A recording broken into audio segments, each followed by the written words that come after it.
Welcome to The Romantic Side of Suspense with Sarah Hemmerker. In each episode, she'll talk with your favorite romantic suspense authors. They will take you behind the scenes of the writing process, giving excerpts from their writing, and share stories about their writing life. The Life She Forgot by Joanna Davidson Politano. He promised to help her reclaim the memories she lost, no matter what they found, until she remembered another man. Cornwall, 1913. For 3 years, Marin has lived without a past. No family, no history, no home that's truly hers. When the threat of being locked away for her own protection looms, she takes a desperate chance on A.J. Winthrop, a warm-hearted, whimsical stranger who offers a hasty marriage of convenience and a promise. He will take her back to Cornwall and help her uncover the truth about who she once was. But along the wild Cornish coast, the memories that begin to surface are not the ones she expects. Another man, another wedding, a life that may already be hers. When a hidden painting reveals Marin's own face staring back from another life, the fragile life she's begun to build with AJ begins to unravel, because the truth waiting in her past could destroy the love she's only just found. Cornwall, 1947. Haunted by the war and estranged from the wife he still loves, William Crawford is determined to save their family home for her, even if it means selling the mysterious portrait of Marin Dunn tucked away in his cottage. But the secrets hidden within the painting threaten to overturn everything he believes, or lead him toward a redemption he never expected. Decades apart, two lives are bound by a single portrait and the truth it refuses to keep hidden. This sweeping dual timeline historical mystery weaves together lost memories, buried truths, and a love story that refuses to fade.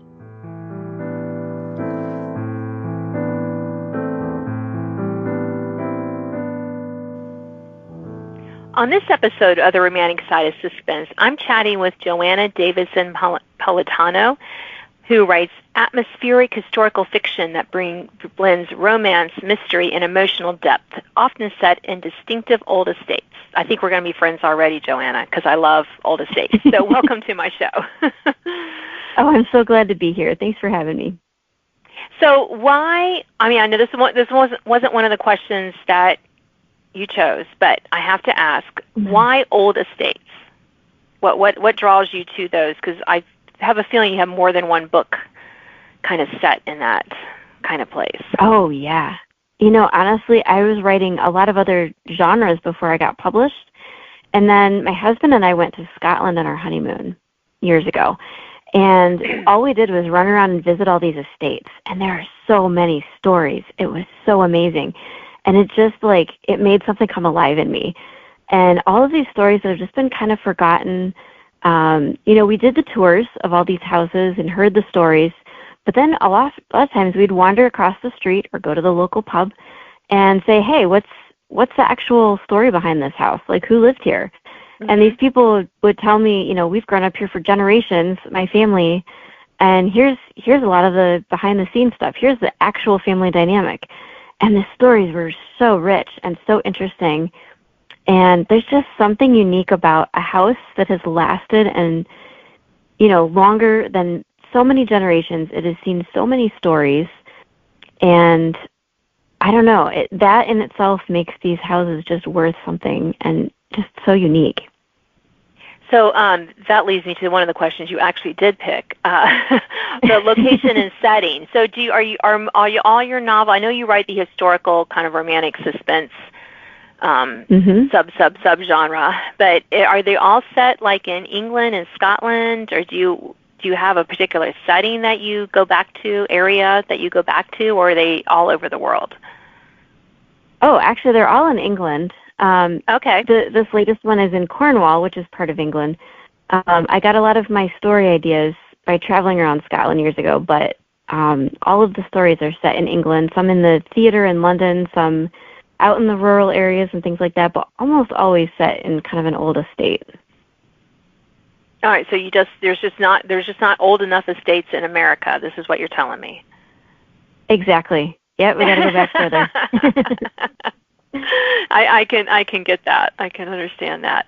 So, historical romantic suspense is an interesting, I think, an interesting kind of twist on the romantic suspense. So, what drew you to start throwing the suspense and romance together in a historical setting? I think I just love to be surprised so much.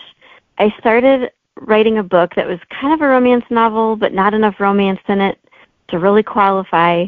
And then I took this class by James Patterson, and he's, of course, a suspense writer, a thriller writer. And some of the techniques he gave just really, excited me, and they sounded so fun.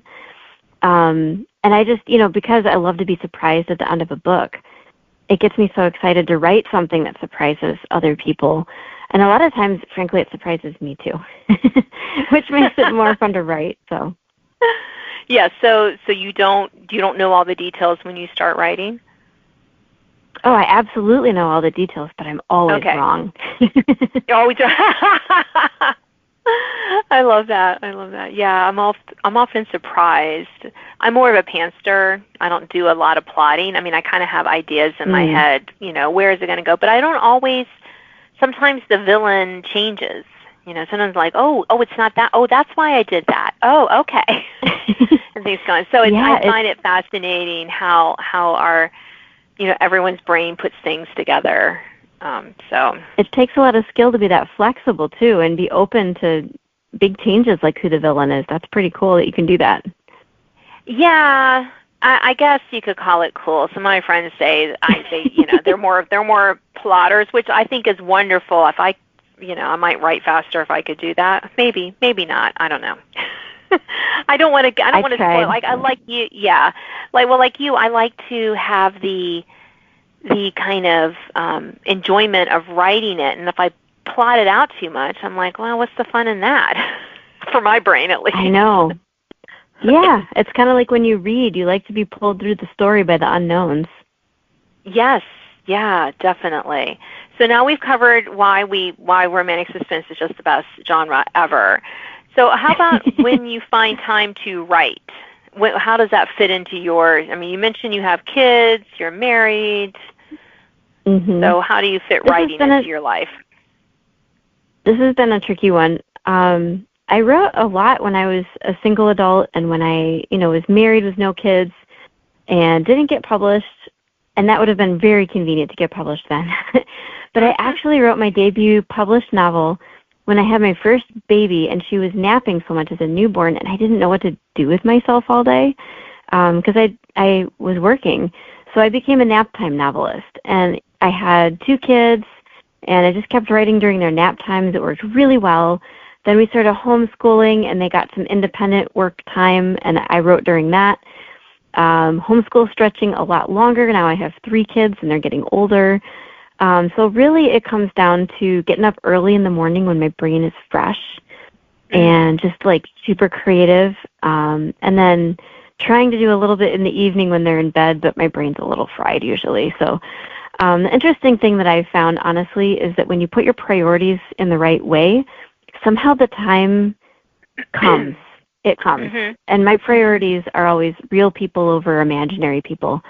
So if somebody needs me, if somebody drops by my house, which actually happens quite a bit, we live out in a very rural area that, is peaceful and people come out here a lot. I prioritize the real people over my writing, and somehow the writing also somehow happens. Yeah, no, I love that. I mean, obviously you're serious about your writing, which is, I think, an important part of it. But yes, I often thought when my children were younger and some days that I thought I was going to have time to write, I didn't because somebody needed me more, right? And sure. Oh, yeah. And you just, in those days, I sort of remind myself, this is the day that God gave me, and I'm going to rejoice in it, and I'm going to not worry about all my to-do list or the writing I didn't get done. And that's can just be, I think, a challenge for us, especially when we want to do more writing, to balance that out. That's a beautiful way to look at it, though. I really love that take on it. It took me a long time to get there, but thank you. a lot of tears and frustration, and then I just was like, what am I doing? Why am I fighting against what the day that the Lord has given me? Why? Because He knows beautiful. everything that we're going to do, and it just was so helpful. It really helped me and my heart just to be in a better place. I won't say that it helped me to get more writing done, but it helped me, just being honest, right? It just helped me to go, this is what God has for me. And that's just helpful when we go through different seasons of life where we have more time and less time, and we do have to get more creative, in writing. I've had to learn, my brain has always been fresher in the morning, but I've had to learn to write, right after dinner, which is not my favorite time to do it, but if I want to get it done, that's the time I have.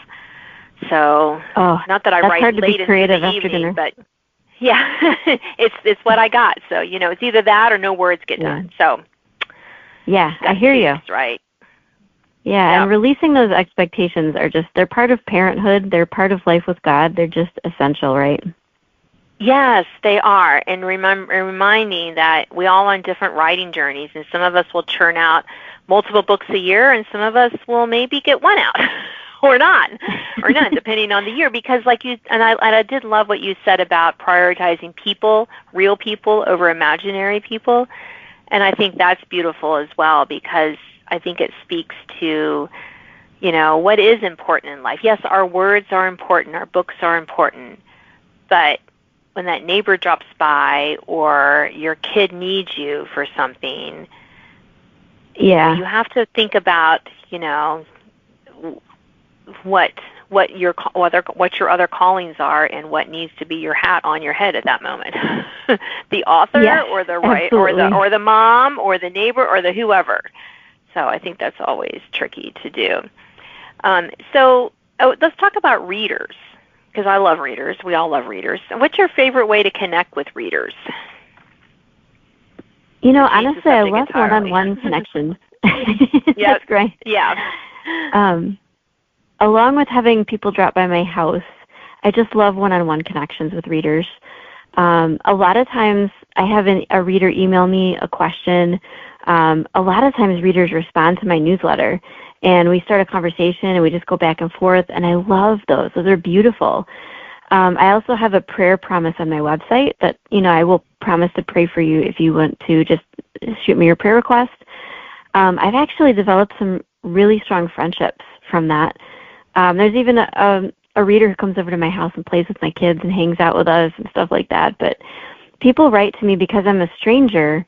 They can write to me about private things, embarrassing things, things they don't necessarily want to tell their local friends.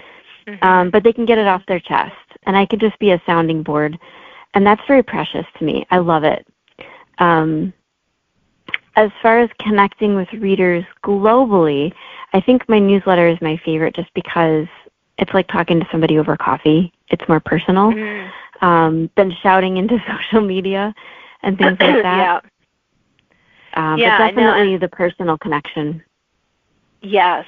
Yeah, and I love that, what you said about, offering just to pray for people. I think sometimes we have these platforms of storytelling, and when we can use them for, for beyond, reaching them through our book, I think that can just be so special. Not every author is called to do that, but I think those of us who are, I think that's really, that's just a really precious thing. I have for my readers, my subscribers, I offer a encouragement card where I'll literally mail them a card. It has a scripture on it, and every year I pray about the little short message on the back. It's just a postcard kind of thing. And I've always just been so humbled and blessed when they email me to say, this is exactly what I needed to hear, and just how God just using it to encourage them. Yeah, I just got one actually in the mail yesterday because I have my return address on it. Sometimes they'll mail me something back. Sometimes they just email me. But, she just was like, yeah, God's been, I've been wrestling with this. This has been really hard for me. And then your card came, and it was like God saying, hey, you really do need this, or whatever, an answer to their prayer. And I was like, oh my goodness. And I hear that, like you were saying about your prayers and stuff, you just hear that and you're just like, wow. Sometimes he gives us these ideas, your prayer thing online and my little encouragement cards, and you're just like, can just be, I don't know why we're surprised, Joanna. Why are we surprised? I mean, I ask very myself spirit this sometimes. directed. Yes. Yeah. And you're just like, yeah. Anyway. Yeah, I think as writers, we do so much talking. And, we have so much that we want to say and convey through our stories and convey through, blog posts and things like that. But, like, just listening or just, like you're doing, just reaching out to people without any kind of agenda. I love that, and it does sound so spirit-directed what you're doing.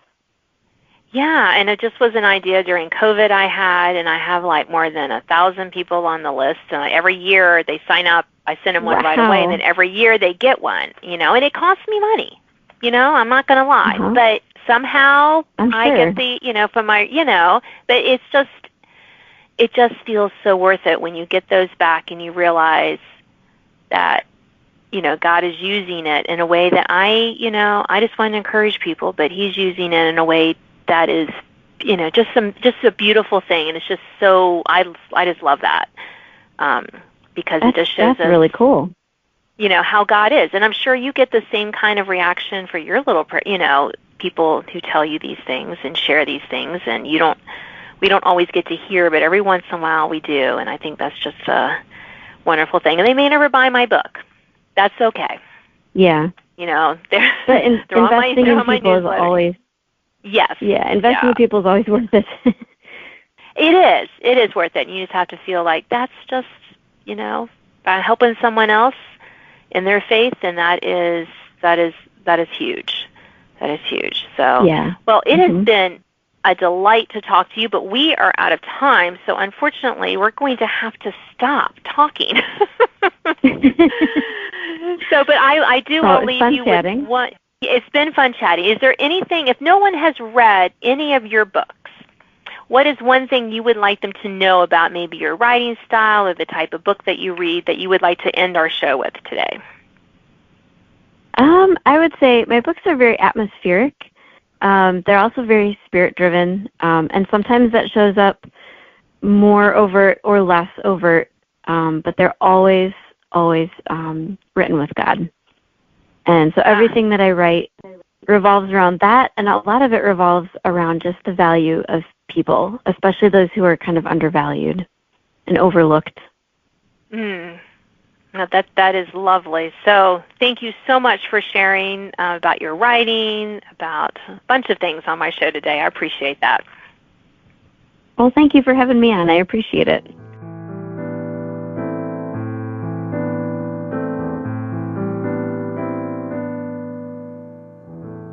Now an excerpt from The Life She Forgot by Joanna Davidson Politano.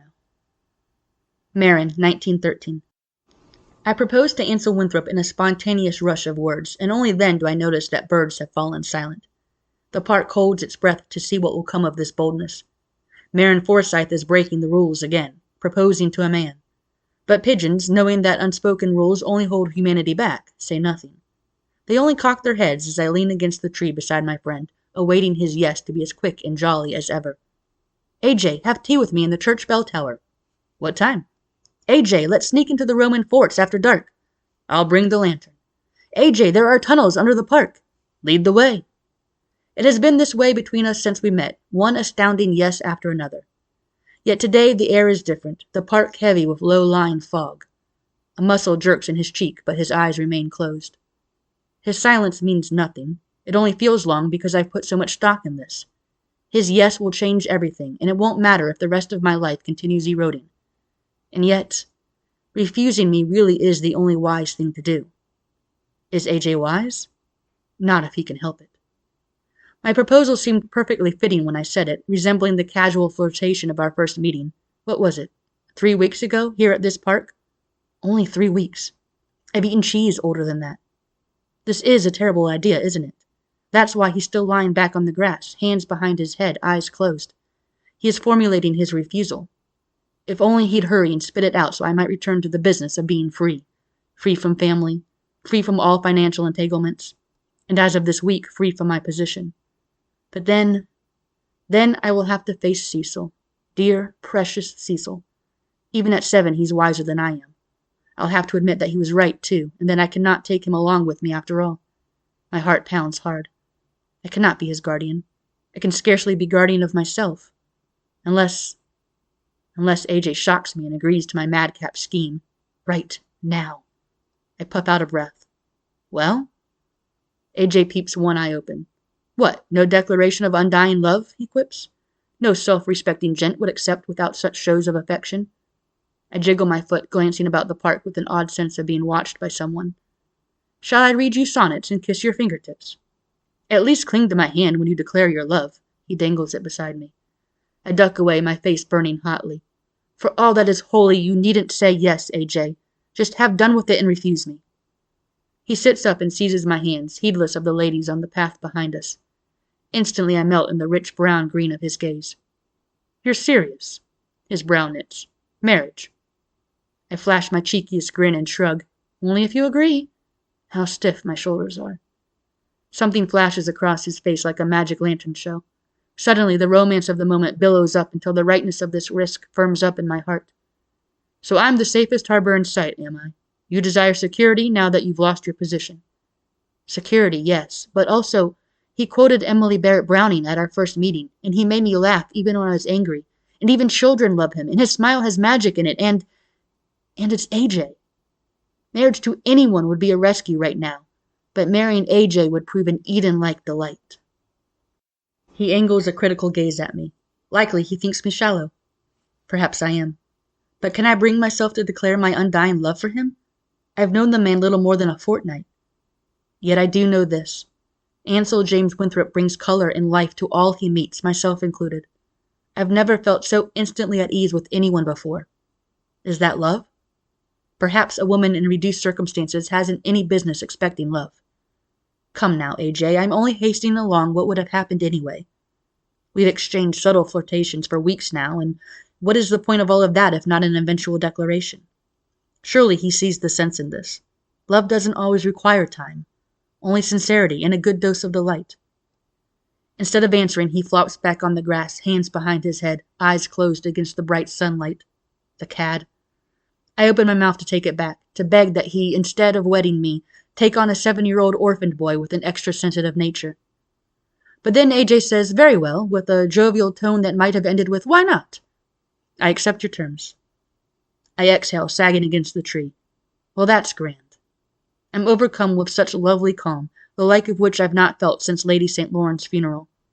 Nay, since that terrible middle-of-the-night hour I spent at the dear woman's deathbed, clutching her hand as her vibrant life slipped away. Those days were dreadful.